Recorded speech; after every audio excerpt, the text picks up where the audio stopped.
오늘 우리에게 주시는 하나님의 말씀은 로마서 15장 22절에서부터 29절까지 말씀입니다.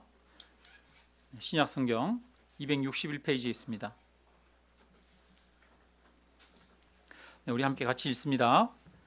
그러므로 또한 내가 너희에게 가려 하던 것이 여러 번 막혔더니 이제는 이 지방에 일할 곳이 없고 또 여러 해 전부터 언제든지 서바나로 갈 때 너희에게 가기를 바라고 있었으니 이는 지나가는 길에 너희를 보고 먼저 너희와 사귐으로 얼마간 기쁨을 가진 후에 너희가 그리로 보내주기를 바람이라.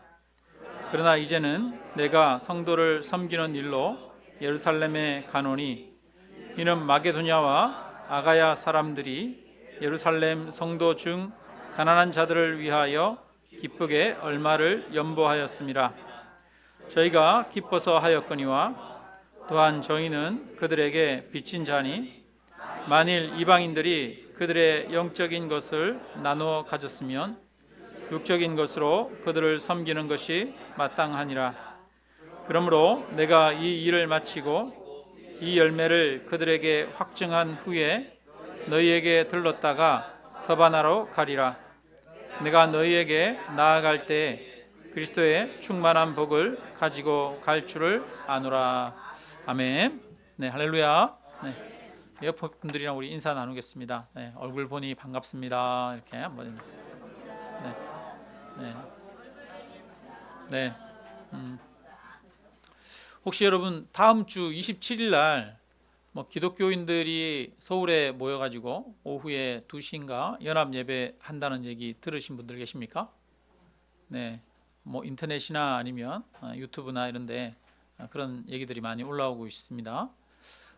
이제 몇몇 교회 목사님들 그리고 또 큰 교단들도 총회 차원에서 결의한 그런 교단들도 있고요. 그런데 그렇게 해서 27일 날 이제 차별 금지법 반대, 동성애 반대, 그리고 또 저출산 대책 촉구 이런 키워드를 가지고 그런 것을 위해서 연합 예배를 이제 광화문이랑 서울의 길거리에서 한다고 합니다.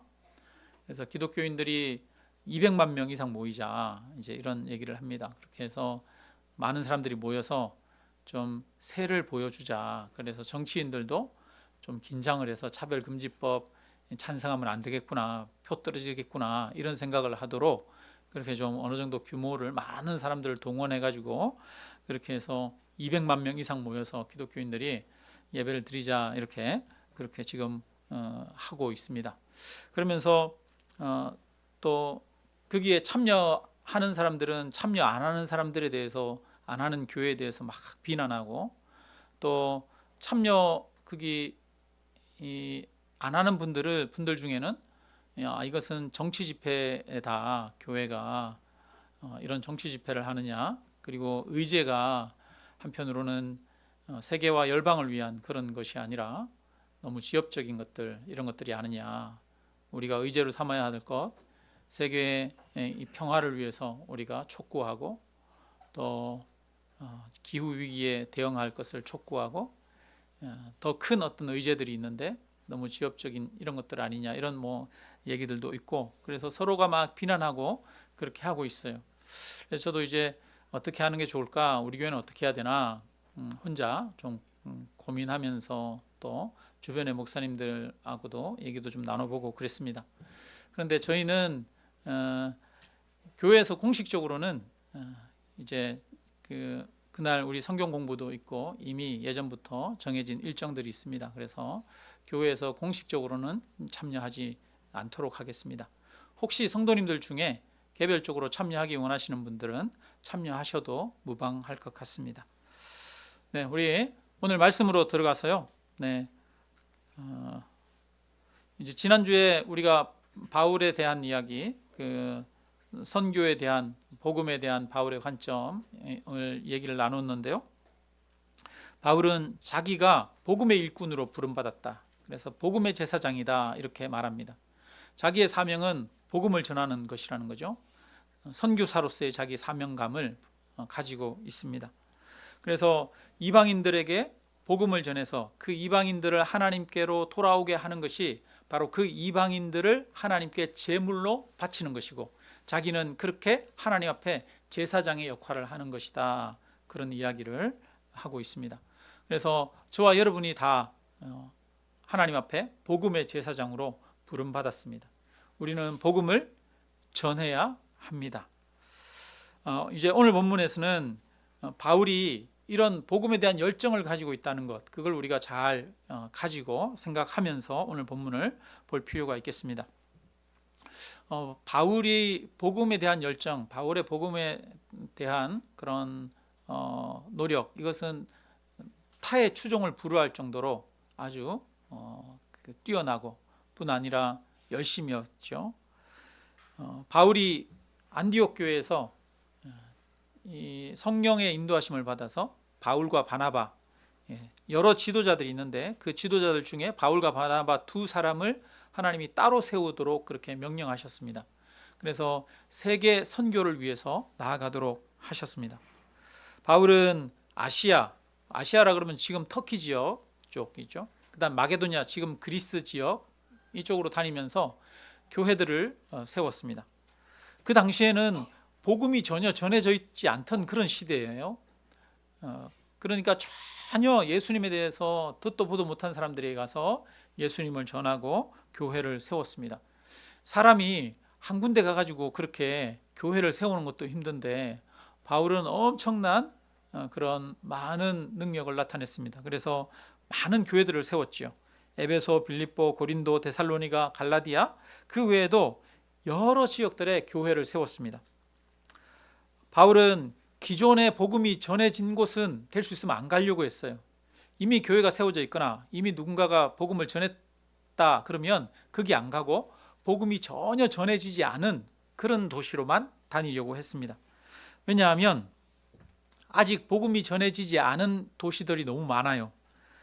그래서 복음이 전해진 데 가가지고 거기에서 사역하는 것은 시간 낭비, 에너지가 낭비되기 때문이죠. 바울은 시간과 에너지를 최대한 아껴서 효과적으로 복음을 전하기를 원했습니다. 그래서 시골 지역에 가가지고 구석구석 가서 복음을 전한 게 아니라 아주 대도시에 가가지고 복음을 전했습니다. 왜냐하면 대도시에 가면 사람도 모이고 또 물자도 모이고 모든 것이 모이기 때문에 대도시에 교회를 세우고 복음을 전하면 그 대도시에 전한 복음이 주변으로 퍼져나가기 때문에 가장 효과적인 것, 가장 효율적인 것은 대도시를 거점으로 복음을 전하는 것이었기 때문입니다. 바울은 아주 선교 전략적으로도 보면 아주 지혜가 있고 또 굉장히 효율성을 추구했던 것을 봅니다. 여러분, 우리도 그리스도인들도 삶을 효율적으로 살아야 됩니다. 복음도 효율적으로 전해야 하는 것이죠. 자, 바울은 이제 이방인들에게 복음을 전해서 복음을 전하는 것, 그래서 땅 끝까지 이르러 복음을 전하는 것, 이것이 자신의 사명이고 자신의 평생의 소원이었습니다. 그래서 로마에 들렀다가 그 당시에 땅 끝이라고 하는 서바나, 지금으로 따지면 스페인인데요, 스페인에까지 가가지고 거기까지도 복음을 전하려고 하는 그런 계획을 세웠습니다. 바울은 이 선교, 자기가 아무데나 가서 이렇게 선교하는 게 아니죠. 하나님 앞에 기도하면서 하나님이 어디로 인도하시고 어떻게 해야 효율적이고 또 다음 도시는 어디를 가야 할까, 이런 것들에 대해서 여러 계획들을 세웠습니다. 아마 그는 하나님 앞에 많이 기도했을 것입니다. 그런데 지금까지 그렇게 자기가 세웠던 계획들 중에 어떤 것들은 성취되었지만 여러 번 막혔던 것들이 있어요. 그게 뭐냐면 로마로 가서 로마에서 스페인으로 가는 그 계획들이 뜻대로 되지를 않았습니다. 우리 로마서 11장 11절에 보면 그래서 이렇게 말합니다. 로마서 1장 11절에 보면 로마 교회 성도들을 향해서 편지하면서 형제들아, 내가 너희 보기를 간절히 원한다, 이렇게 말합니다. 너희 보기를, 로마 교회 가기를 간절히 원했습니다. 13절에 보니까 형제들아, 내가 여러 번 너희에게 가고자 한 것을 너희가 모르기를 원치 않는다, 이렇게 말해요. 여러 번 너희에게 가고자 노력을 했다는 거예요. 시도를 했다는 거예요. 이것을 내가 여러 번 너희한테 가려고 시도했다는 것을 너희가 알아줬으면 좋겠다, 이렇게 말합니다. 자, 우리가 이 바울이 로마로 가기를 간절히 원했다는 것, 이것을 기억합시다. 여러분, 로마로 가려고 한 이유는 뭡니까? 로마를 거쳐서 땅끝까지 이르러 선교하기 위한 것이었습니다. 그러니까 바울은 이 복음을 전하고 싶은 복음의 사명에 불타올랐던 사람이죠. 자, 그런데 그가 25절에 이렇게 말합니다. 25절 같이 읽습니다. 그러나 이제는 내가 성도를 섬기는 일로 예루살렘에 가노니. 바울의 가고 싶은 데는 어디예요? 로마, 스페인. 그런데 바울은 지금 어디로 가고 있어요? 예루살렘. 그러면 이 위치를 보면은요, 로마는 여기 있습니다. 그 다음에 고린도는, 지금 바울이 있는 데는 어디냐? 이 고린도에 있습니다. 고린도. 이 이스라엘보다는 훨씬, 예루살렘보다는 북쪽에 있는 그런 지역입니다. 이 고린도에서 로마까지 이렇게 가는 뱃길이 있고 그쪽으로 갈 수가 있습니다. 그러니까 지금 바울이 있는 위치는 이 로마와 예루살렘의 중간에 지점에 있는 거예요. 그런데 바울이 가고 싶은 데는 어디라고요? 로마로 가고 싶어요. 로마를 가기를 간절히 원했어요. 로마 가려고 여러 번 시도를 했는데 뜻대로, 계획대로 다른 일들 때문에 되지를 않았어요. 자, 그런데 지금은 어디로 가고 있어요? 여기서? 네, 로마로 가야 되는데 예루살렘으로 가고 있어요. 예루살렘에 갔다가 로마를 가려면 이 로마를, 고린도에서 로마로 바로 가는 것보다 3배, 4배는 더 멀고 힘들어요. 비용도 많이 들죠. 가고 싶은 곳이 로마인데 그러면 로마로 안 가고 지금 이 예루살렘으로 가고 있는 거예요. 그렇다면 예루살렘으로 가는 이유와 목적이 있을까요, 없을까요? 있겠죠. 예루살렘으로 가는 이유가 중요할까요, 중요하지 않을까요? 그렇죠. 중요하다는 얘기예요. 어떤 사람이 지금 대전에 있는데 대전에서 서울에 꼭 가야 돼요. 서울에 꼭 가서 하고 싶은 일이 있어요. 정말 간절히 서울을 가기를 원해요. 그런데 서울을 안 가고 지금 부산으로 가고 있어요. 이 말은 무슨 말이에요? 부산에 급한 일이 있다. 부산에 꼭 해야 할 일이 있다. 얼마만큼 꼭 해야 할 일이다? 서울에 가는 것만큼 중요한, 꼭 해야 할 일이 있다, 이 말이죠. 그러니까 이 바울이 로마로 가서 해야 할 선교, 그 선교 사역만큼 또 중요한 다른 일이 있다는 거예요. 긴박한 일이 있다는 거예요. 그래서 지금 예루살렘으로 가고 있습니다. 자, 그러면 이 예루살렘으로 가고 있는 이유에 대해서 우리가 한번 찾아볼까요? 25절, 왜 예루살렘으로 가려고 하는지 우리가 읽어봐야 되겠습니다. 25절 같이 읽습니다. 그러나 이제는 내가 성도를 섬기는 일로 예루살렘에 가노니. 무엇 때문에요? 성도를 섬기는 일. 선교하는, 믿지 않는 사람들에게 복음을 전해서 그들을 구원 얻게 하는 일도 중요하지만 기존의 교회 성도들을 섬기는 일도 중요하다는 거죠. 자, 그러면 기존의 교회 성도들을 섬기는데, 자, 어떻게 섬기는 것이냐? 26절에 나옵니다. 26절 같이 읽습니다. 이는 마게도냐와 아가야 사람들이 예루살렘 성도 중에 가난한 자들을 위하여 기쁘게 얼마를 연보하였음이라. 아멘. 자, 예루살렘에는 당시에 가난한 성도들이 정말 많았어요. 기근이 들어서 가난한 면도 있었지만 또 다른 여러 가지 이유들 때문에 가난한 성도들이 정말 많았습니다. 그냥 다른 사람들의 도움을 받지 않고는 살 수 없는 그런 지경에 있는 성도들이, 그러니까 쉬운 말로 거지 같은 삶을 사는 이런 성도들이 예루살렘에 많았다는 거예요. 성도들이 무능력하거나 게을러서 그런 것만은 아닙니다. 그런 게 아닙니다. 기근이 들기도 했고요. 그런데 유독 그리스도인들은 더 궁핍했습니다. 왜냐? 종교적인 박해 때문에. 성경에 보면 예수를 믿는 사람들을 출교시키겠다 이렇게 결정한 공회가 있었죠. 그러니까 그 당시는 이 종교가 바로 모든 중심입니다. 그 사회생활의 중심이고 경제생활의 중심입니다.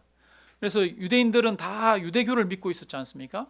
그런데 유대교인들만 그 모여 사는 동네에서 교회 예수를 믿으면 출교를 당해요. 출교를 당한다는 것은 유대인 무리에서 쫓겨나는 겁니다. 그러면 거기에서 더 이상 경제생활, 사회생활을 할 수가 없게 되는 거예요. 상거래, 경제활동을 할 수가 없습니다. 그리스도인이 되는 순간부터 실직을 하게 되거나 생계수단을 빼앗기거나 시장에서 내쫓기거나 이단으로 낙인 찍혀서 정상적인 사회생활을 할 수가 없게 되는 겁니다.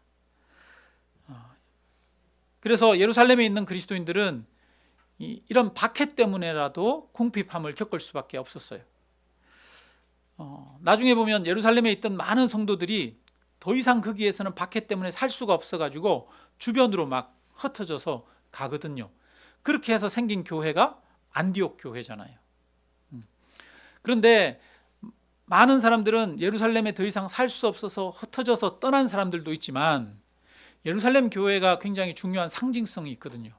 처음 시작한 교회이기 때문에 그 예루살렘 교회를 지키고 있는 성도들도 있었고 사도들도 있었단 말이죠.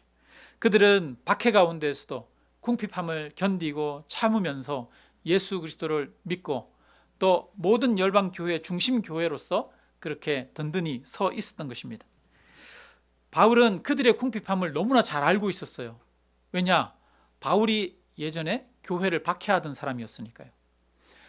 사람들을 잡아와서 감옥에 가두고 그들에게 가진 것들을 빼앗기도 하고 또 때리기도 하고 그런 사람이 바울이었지 않습니까? 그러니까 성도들이 어떻게 고통을 겪는지 잘 알고 있어요. 뿐만 아니라 바울도 많은 박해를 받아봤지 않습니까? 그러니까 이 예루살렘 교회의 성도들이 정말 거지 같은 삶을 사는 것을 너무나 잘 알고 있는 거예요. 그런데 마침 보니까 마게도냐와 아가야 사람들이 예루살렘 성도 중 가난한 자들을 위하여 기쁘게 얼마를 연보했다, 헌금했다 이렇게 말하고 있습니다. 구제 헌금을 한 거죠. 바울은 이 돈을 들고 예루살렘 교회 성도들의 궁핍함을 돕기 위해서 로마로 가지 않고 예루살렘으로 가고 있었던 것입니다. 그러니까 이 다른 성도들의 궁핍함을 돌보는 것도 중요하다, 중요하지 않다? 중요하다. 선교도 중요합니다. 선교도 중요합니다. 그런데 선교 못지않게 무엇도 중요하다? 구제도 중요하다. 성도들의 궁핍함을 돌아보는 것도 중요하다는 것이지요. 뭐만큼? 선교만큼 중요하다는 겁니다. 그리고 바울에게 그런 말을 할 수도 있어요. 그러면 성도들이 헌금한 그 돈을 가지고 바울이 직접 가지 말고 다른 사람 보내면 되지 왜 바울이 직접 가느냐 이렇게 이야기할 수도 있습니다. 맞죠, 그죠? 돈만 전달하면 되겠죠. 그런데 바울이 가는 목적엔 돈을 전달하는 것뿐 아니라 또 다른 목적도 있습니다. 이 당시까지만 해도 여전히 유대인 그리스도인들과 이방인 그리스도인들 사이에서는 거리감이 있고 이질감이 있었어요. 로마 교회도 그런 문제가 있었잖아요. 유대인 그리스도인과 이방인 그리스도인 사이에 관계의 문제들이 있었거든요. 그래서 이 예루살렘에 있는 이 유대인 그리스도인들은 이방인 그리스도인들에 대해서 그렇게 별로 좋게 생각하지 않거나 좀 우월감을 가지고 있거나 이런 경향들이 있는 거죠. 그래서 이방인들, 마게도냐 사람들, 아가야 사람들이 도운 그 헌금을 받아들이지 않을 수도 있는 거예요. 자존심 상해할 수도 있는 것이죠. 그래서 바울은 이 유대인 이 교회가 이방 교회와 하나가 되고 그래서 그 섬김을 잘 받아들이고 수용할 수 있도록 하기 위해서 자신이 직접 예루살렘 교회를 방문했던 것입니다. 그러니까 교회의 연합과 하나됨, 일치를 위해서 방문한 측면이 있다는 겁니다.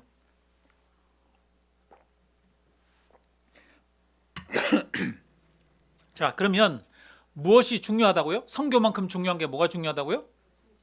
구제, 궁핍함을 돌아보는 거 중요하다. 또 선교만큼 중요한 게 뭐가 중요하다? 교회의 연합과 일치를 이루는 게 중요하다는 겁니다. 바울이 예루살렘에 가는 것은 아주 위험한 일이었습니다.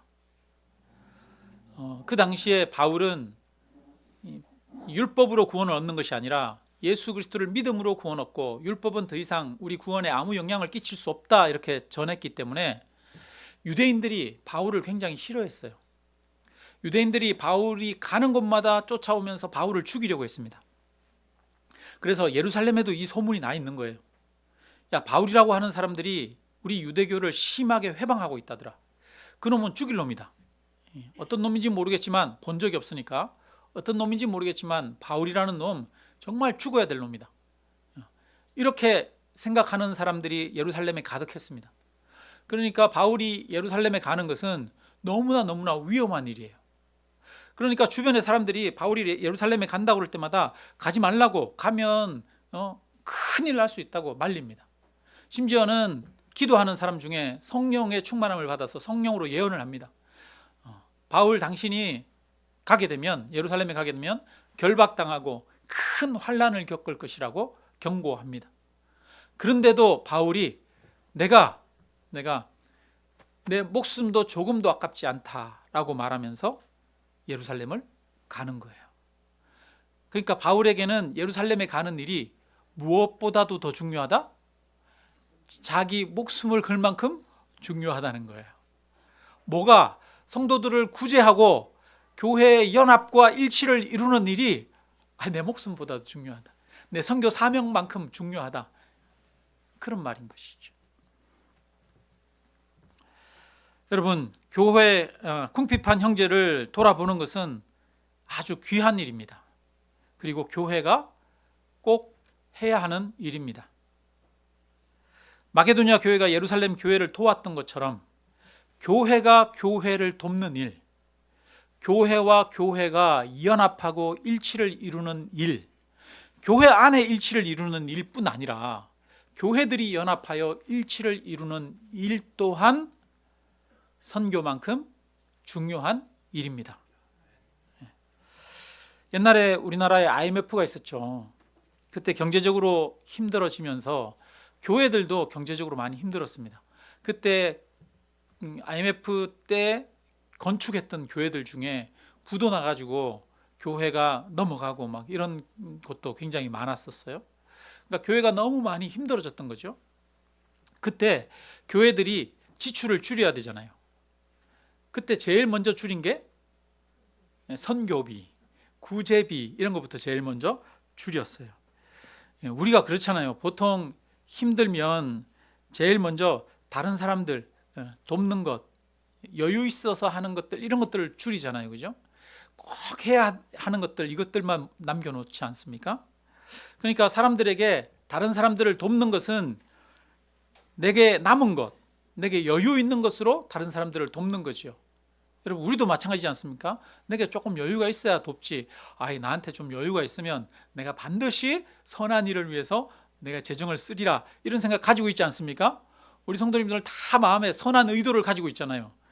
내가 돈이 좀 많이 있으면 내가 구제도 좀 하고 선교도 하고 내가 그렇게 해야지 이런 생각 다 가지고 있습니다. 그런데 보니까 구제와 선교는 여유가 있어서 남는 돈으로 하는 게 아니라는 거예요. 마게도냐와 아가야 성도들, 그들은 넉넉한 중에 드린 것이 아닙니다.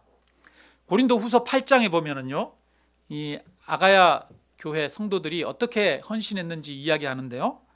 그들은 큰 환난의 시련을 겪으면서도 기쁨이 넘치고 극심한 가난에 쪼들리면서도 넉넉한 마음으로 남에게 베풀었습니다. 이렇게 기록하고 있어요. 고린도 후서 8장에. 그리고 또 내가 정언합니다. 그들은 힘이 닿는 대로 구제하였을 뿐만 아니라 오히려 힘에 지나도록 자원하였습니다. 이렇게 기록하고 있습니다. 이 마게도냐 성도들, 아가야 성도들은 예루살렘에 가본 적도 없습니다. 평생에 예루살렘 갈 일도 없습니다. 그 당시에는 뭐 여행하는 일이 보통 뭐 그냥 어쩌다 있는 그런 일이 아니잖아요. 평생에 한 번도 없는 그런 시대지 않습니까? 먼 나라 외국 땅입니다. 예루살렘 교회 성도들 한 명도 아는 사람도 없고 본 적도 없습니다. 그런데 그들을 위해서 헌금했어요. 자신들도 예수 믿는 것 때문에 환난과 시련을 겪고 있습니다. 그들도 극심한 가난에 쪼들렸다 이렇게 말합니다. 그냥 그들도 어려웠다 정도가 아니라 그들도 극심한 가난에 쪼들리면서도 예루살렘 교회 성도들을 도왔다라고 말합니다. 힘에 지나도록. 넘치고 남는 것이 있어서 도운 것이 아닙니다. 자신들도 부족한데 허리띠 졸라매고 자기가 먹을 것, 입을 것 중에서 떼어서 덜 먹고 덜 입으면서 그걸 가지고 도왔던 것이지요. 우리가 흔히 피 같은 돈이라고 하지 않습니까? 바울이 예루살렘에 들고 간 돈은 피 같은 돈인 거죠. 피 같은 돈. 덜 먹고 덜 입고 그렇게 해서 드린 돈입니다. 우리 예전에 우리 부모님들이 그렇지 않습니까? 자녀들 양육하기 위해서, 자녀들 교육하기 위해서 덜 먹고 덜 입으면서 자기는 고생하면서 자녀들 교육시키지 않았습니까? 그런 것처럼 예루살렘 교회 성도들을 돕는데 허리띠 졸라매고 덜 입고 덜 먹고 그렇게 해서 모아서 보냈다는 거예요. 그것도 생판 얼굴도 모르고 남인 그런 사람들을 위해서. 참 놀랍지 않습니까? 교회가 그렇게 했다는 거예요. 교회가. 얼마나 교회가 능력이 있고 얼마나 교회가 힘이 있습니까? 그런데 27절을 우리가 같이 읽겠습니다. 27절 같이 읽습니다. 저희가 기뻐서 하였거니와 또한 저희는 그들에게 빚진 자니 만일 이방인들이 그들의 영적인 것을 나눠 가졌으면 육적인 것으로 그들을 섬기는 것이 마땅하니라. 그렇게 하는데 어떻게 했다고요? 저희가 기뻐서 하였거니와 26절에도 보니까 기쁘게 얼마를 연보하였음이라 이렇게 말합니다. 저는 저희 아버지 생각이 나요. 저희 아버지가 농사지어서 아들들을 이제 대학을 보냈는데요. 그때는 국가장학금 이런 거 없을 때였잖아요. 오로지 부모님이 보내주시는 FM 장학금, 파들 머들 장학금 그거 받아서 이제 학교 다녔는데요. 학교 다닐 때 이 시골에서 2명을 동시에 대학 보내는 건 정말 힘든 일이었거든요. 근데 형님이랑 저랑 동시에 학교를 다녔어요. 그러니까 아버지가 얼마나 힘드셨겠어요. 그런데 그런 이야기를 하시더라고요. 제가 전화해가지고 아버지 돈 필요합니다. 돈 좀 얼마 좀 보내주세요. 그러면 아버지가 가가지고 은행에 가가지고 이제 농협에 가서 돈을 붙여주는데 돈을 붙여주고 오면 그렇게 마음이 좋더라는 거예요. 기쁘고 좋더라는 거예요. 아버님은 궁핍한데 자기 허리띠 졸라매 가면서 그렇게 아들을 위해서 돈을 송금하고 나서 기쁜 마음으로 집에 오셨다는 겁니다. 여기도 보니까 아가야 성도들이 그렇게 저희가 기뻐서 하였거니와 기쁘게 얼마를 연보하였다 이렇게 말하고 있습니다. 여러분, 왜 그들이 기뻤을까요? 왜 기뻤을까요? 그들이 받은 것이 있었기 때문에, 빚진 자의 마음이 있었기 때문에 기뻤던 것이지요. 그들이 무엇을 빚졌습니까? 예수 그리스도의 생명을 빚졌습니다. 예수 그리스도의 구원의 은혜를 빚졌습니다. 그래서 신령한 것을 빚진 자들이죠. 예수님이 날 위해 십자가에 죽으셨다. 그 예수님이 나와 함께 하시고 나의 삶을 인도하시고 나를 구원하셨다라고 하는 그 신령한 은혜가 있는 거예요. 그래서 그 신령한 은혜를 가지고 있으니까 기쁘게 그들이 육적인 것으로 그들을 섬겼습니다. 그런데 그것이 마땅하더라라고 이야기하고 있습니다. 마땅하더라. 우리가 그들에게 신령한 것을 빚졌어요, 여러분. 그럼 빚졌으면 빚은 무엇입니까? 빚은 안 갚아도 되는 겁니까? 꼭 갚아야 되는 겁니까? 빚은 꼭 갚아야 되는 거지요. 이 마게도냐 성도들, 아가야 성도들이 이것은 이렇게 예루살렘 교회를 돕는 것은 해도 되고 안 해도 되는 거라고 생각한 게 아니라 뭐라고 생각했다고요? 빚진 것이다. 누구에게 빚진 것이다? 예수님께 빚진 것이다. 하나님께 빚진 것이다 라고 하는 생각으로 꼭 갚아야 하는 것으로 생각했다는 거예요. 우리가 가난한 사람들 그리고 어려운 사람들을 돕는 것은 우리가 예수 그리스도에게 빚졌기 때문에 꼭 갚아야 하는 것이죠. 예수 그리스도에게 빚진 것, 하나님께 우리가 빚진 것을 누구에게 갚아야 합니까? 하나님께 갚는 게 아니라 사람에게 갚아야 하는 거예요. 그러니까 의무감 때문에 마지못해서 하는 것이 아닙니다. 이들은 하나님께 빚진 마음이 있기 때문에 자신들이 갚는 것을 기쁘게 여겼어요. 기쁘게 감당했습니다. 참 놀랍지 않습니까? 여러분, 누군가를 돕고 누군가에게 섬기고 허리를 졸라매는데 기쁨으로 할 수 있도록 하는 능력, 그것이 어디에 있느냐? 바로 예수 그리스도의 구원의 복음에 있는 줄로 믿습니다.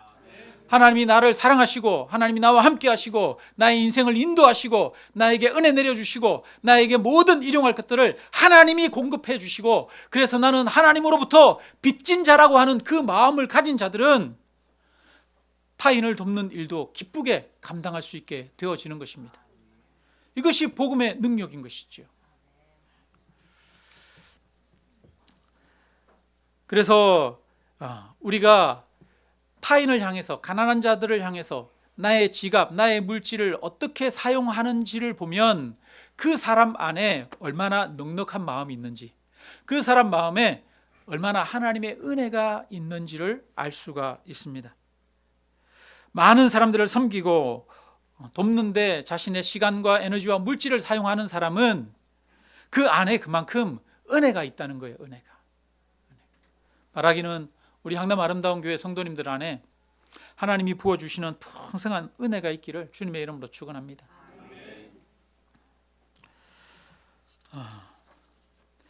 26절에 보면은요, 다시 한번 우리 같이 한번 26절에 읽어보겠습니다. 이는 마게도냐와 아가야 사람들이 예루살렘 성도 중 가난한 자들을 위하여 기쁘게 얼마를 연보하였음이라. 아멘. 예. 연보, 우리가 요즘 잘 안 쓰는 말이죠. 연보라고 하는 단어가 나오고 있는데요. 연보, 오늘날로 바꾸면 그냥 헌금했다, 후원했다, 뭐 이렇게 얘기할 수도 있고, 아니면 뭐 나누었다 이렇게 표현할 수도 있는데요. 이 단어가 코이노니안이라고 하는 단어로 되어 있습니다. 혹시 여러분 코이노니아 들어보셨습니까? 코이노니아. 코이노니아 뜻이 뭡니까? 친교, 교제, 사귐 이런 뜻입니다. 코이노니아. 그런데 여기에서 연보를 코이노니안이라고 하는 단어로 표현하고 있어요. 여러분, 우리가 교제한다, 성도 간에 서로 교제한다라고 얘기를 하면 주로 어떻게 생각하냐면 앉아가지고 차도 마시고 밥도 먹고 얘기도 나누고 또 찬양도 같이 하고 기도 제목 나누고 같이 기도하고 그렇게 하는 것을 우리는 교제한다라고 그렇게 생각합니다. 그죠? 얘기하는 걸 교제한다고 생각해요. 친교 이런 것도 그냥 친하게 지내는 것 친교라고 생각해요. 그런데 이것은 사실은 좁은 개념이에요. 좁은 개념. 교제, 친교, 우리가 하나님 안에서 함께 교제한다라고 하는 그 말 속에는 마음을 나누고 생각을 나누는 것을 넘어서서 무엇을 나누는 것까지 포함된다? 물질을 나누는 것까지 포함된다는 거예요. 가난한 자를 돕는 것, 그것을 교제라고 말하고 그것을 섬김이라고 말하고 있습니다. 근데 우리는 이 코이노니아를 매주 예배 드릴 때마다 고백합니다. 우리가 예배 드릴 때 오늘도 사도신경 했잖아요. 오늘도 사도신경 하면서 거룩한 공회를 믿사오며 이렇게 말하죠. 거룩한 공회라고 하는 것은 거룩한 공교회를 믿는다는 거예요. 공교회라고 하는 것은 교회가 여러 교회, 여기 지상에 여러 교회가 있지만 그 교회가 모두가 다 한 교회라는 거예요. 예수 그리스도 안에서 하나다라는 고백이 거룩한 공회를 믿는다는 말이에요. 그래서 우리는 이 사도신경을 할 때마다 세상 열방에 있는 그리스도를 믿는 모든 백성들이 예수 그리스도 안에서 한 몸이고 한 교회라고 하는 그런 고백을 하는 것입니다. 그리고 그런 교회의 성도들 안에 그 다음에 뭐냐면 거룩한 공회를 믿사오며 그 다음에 성도가 서로 교통하는 것과 라고 말합니다. 여기서 말하는 교통이 뭐냐? 코이노니아입니다. 코이노니아. 성도가 서로 교제하는 것을 믿는다는 거예요. 성도가 교제하는 것은 어떻게 교제하느냐? 영적으로도 교제하고 뿐만 아니라 마음으로도 교제하고 시간을 내서 함께 만나기도 하고 그것뿐 아니라 함께 물질까지도 나누면서 함께 진정으로 한 몸을 이루고 함께 연합하여 살아간다는 것입니다. 우리는 매주 코이노니아를 고백하고 있어요.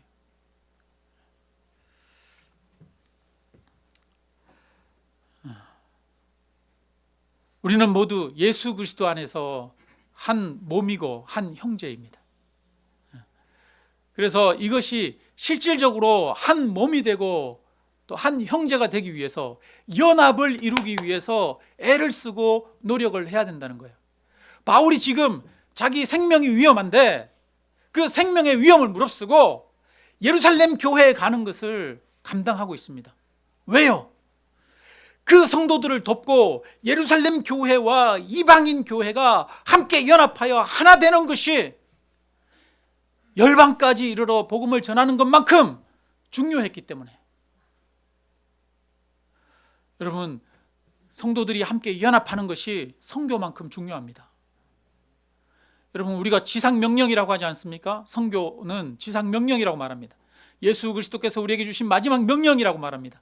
그런데 교회가 함께 연합하여 한 몸을 이루는 것이 그만큼 중요하다는 거예요. 그리고 우리가 한 몸을 이룬다는 것은 위로한다, 내가 너 사랑한다 이렇게만 말하는 게 아니라 물질까지도 함께 나누어서 실질적으로 가난한 사람들이 나와 한 몸을 이루게 한다는 것입니다. 원래 헌금이라고 하는 그 자체가 나눔의 정신, 헌금이라고 하는 것 자체가 그 안에 헌금이라고 하는 것이 하나님께 드려지는 예물이라는 의미도 있지만 그 헌금 안에는 이미 가난한 사람들을 돕고 함께 나눈다라고 하는 그런 의미가 있는 것이죠. 이스라엘 백성들이 가나안 땅에 들어갈 때 하나님이 그 가나안 땅을 각 지파별로 나누어 줬습니다. 그런데 12지파 중에 한 지파에게만 땅이 없었어요. 누구에게? 레위 지파에게. 레위 지파에겐 땅이 없어요. 땅이 없고 그들은 성전에서 하나님을 섬기는 일만 했습니다. 그러면 그들은 뭘 먹고 삽니까? 그들은 궁핍할 수밖에 없잖아요. 가난할 수밖에 없잖아요. 그래서 11조라고 하는 것을 드리라고 하죠. 그래서 성전에서 섬기는 그들이 먹고 그 11조는 레위인들이 먹을 뿐 아니라 고아와 가부와 나그네와 같은 가난한 자들이 그것을 먹고 살아가도록 한 것이죠. 그러니까 헌금의 정신 안에 이미 나눔의 정신이 있는 거예요. 불쌍한 자들, 가난한 자들을 긍휼히 여기는 긍휼의 마음이 있는 것이죠. 여러분, 우리는 그런 마음으로 예물을 하나님 앞에 예물을 드리는 것입니다. 헌금을 드리는 것입니다. 그렇다면 오늘날 예물은 어떻게 쓰여야 하겠습니까?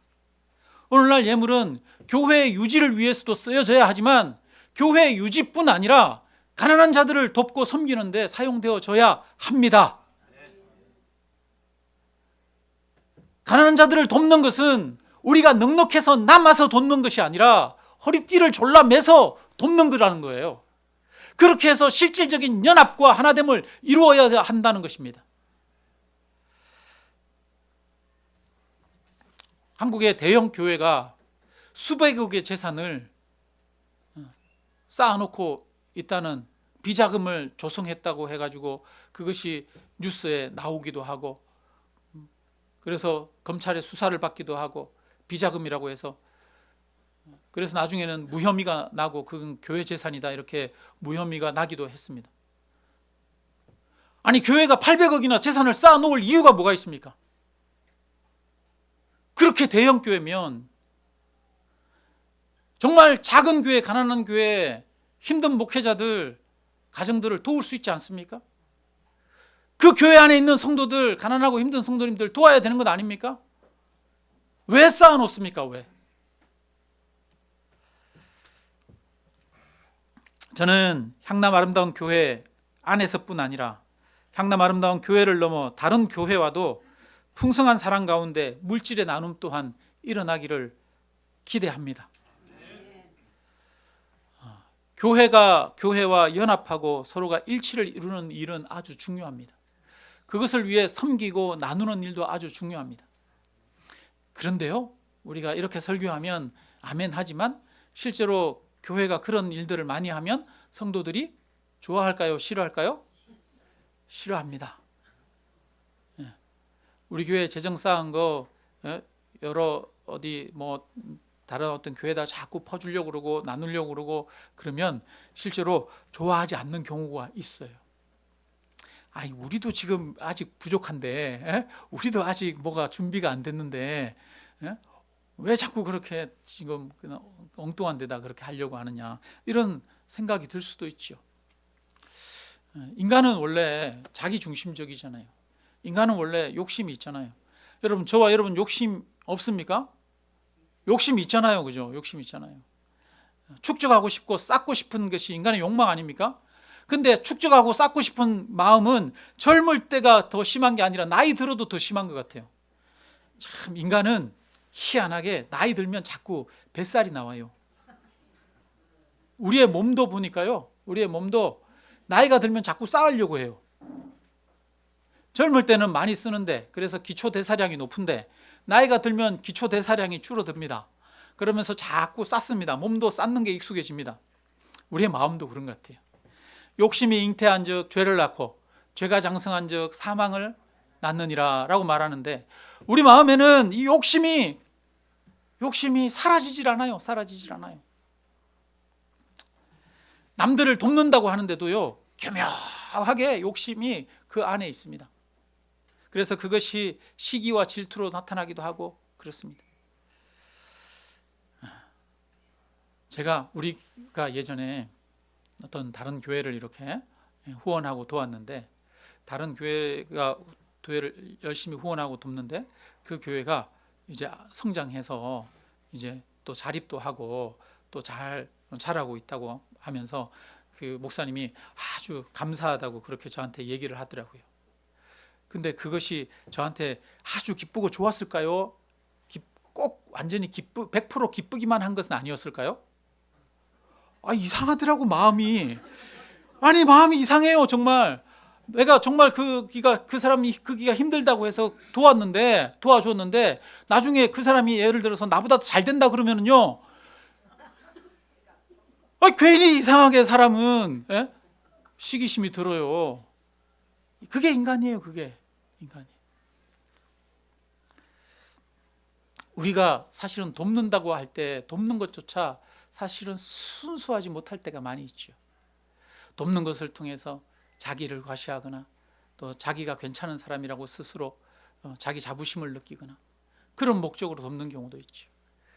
온전한 사랑으로 자기를 낮추고 겸손하게 돕는 것이 아니라 으스대면서 돕고, 또 그 도움을 받는 사람들은 또 그 도움 때문에 비참해지고 비굴해지고 이런 경우들이 많이 있죠.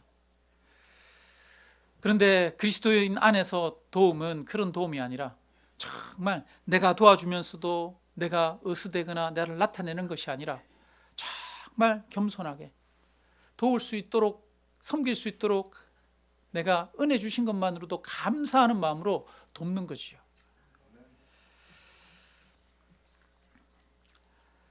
교회를 돕는 것 또한 여러분 마땅한 의무인 줄로 믿습니다. 우리가 넉넉해서 남을 돕는 건 쉽지 않습니다. 넉넉하지 않아도 필요를 쪼개서 함께 나누어야 합니다. 여러분, 나누지 않으면 그리스도의 은혜와 사랑을 경험할 수도 없고 깊이 느낄 수도 없습니다. 예수 그리스도가 십자가에서 자신의 생명을 나누어서 저와 여러분에게 나누어 주지 않았습니까? 그렇다면 예수 그리스도의 그 은혜를 경험하는 사람들은 자기도 자신을 쪼개어서 타인에게 사랑을 나누어 주는 삶을 실천하면서 경험해야 합니다. 그럴 때 그 안에 주님의 사랑이 더욱더 넘치게 되어집니다. 바라기는 우리 향남 아름다운 교회가 참된 코이노니아, 예수 그리스도의 은혜 안에서 함께 서로 교제하고 함께 연합하고 실질적인 물질까지도 소통하면서 나눌 수 있는 그런 공동체, 그런 교회 되어져서 우리 안에서도 활발한 섬김이 일어나고 우리 안을 넘어서 여러 주변의 교회들과도 그렇게 연합을 이루는 그런 교회가 되어지기를 주님의 이름으로 축원합니다.